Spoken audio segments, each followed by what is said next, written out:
नेरूळमधील DPS flamingo तलावात भरतीच्या वेळी येणारे पाणी सिडकोनेच बनवलेल्या नेरूळ जेट्टीच्या कामामुळे अडवले गेले होते। त्यामुळे डीपीएस तलाव कोरडा ढाग पडून या तलावात यंदाच्या मोसमात फ्लेमिंगो येणे बंद झाले होते। त्यामुळे याबाबत आमदार गणेश नाईक यांनी सिडको, पालिका तसेच पर्यावरण प्रेमी यांच्या समवेत या ठिकाणी पाहणी दौरा केला होता। तसेच भरतीचे तलावात येणारे पाणी खुले करण्याचे आदेशही दिले होते।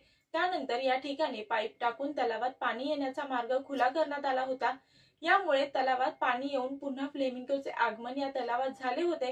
परंतु सिडकोने याबाबत एनआरआय पोलीस ठाण्यात लेखी तक्रार करून पोलिसांनी चौकशी करून योग्य ती कारवाई करण्याची मागणी केली आहे। त्यामुळे आता सिडकोच्या लेखी पत्रामुळे चांगलाच वाद निर्माण होणार असून आता गणेश नाईक यावर काय पवित्रा घेणार याकडे सर्वांचे लक्ष लागले आहे।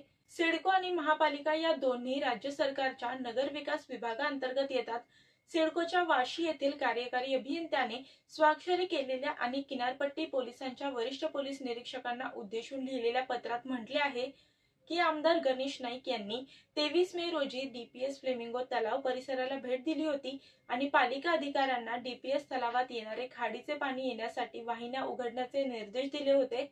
त्यानुसार पालिका कंत्राटदारांनी सुरुवातीचा 300 मिमीचा व्यासाचा पाईप तोडून त्याऐवजी 600 मिमीच्या व्यासाचा पाईप टाकला आणि 10 हॉर्स पॉवरच्या मोटर पंपाच्या सहाय्याने खाडीतून पाणीही काढले। पालिकेने हे काम सुरू करण्यापूर्वी सिडकोची परवानगी घेतली नाही। सिडकोने आपल्या पत्रात दावा केला आहे की डीपीएस तलावाचा मुद्दा सर्वोच्च न्यायालयाच्या विचाराधीन आहे।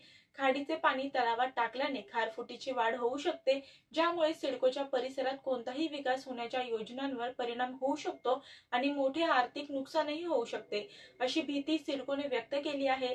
तसेच पालिकेच्या कामामुळे न्यायालयाचा अवमान होणार नाही याची काळजी घ्यावी, तसेच पालिकेच्या कामाला धक्का बसणार नाही यासाठी योग्य ती कारवाई करावी, अशी विनंती सिडकोने या पत्राद्वारे पोलिसांना केली आहे। मी वर्षा काटेकर, योद्धा न्यूज, नवी मुंबई।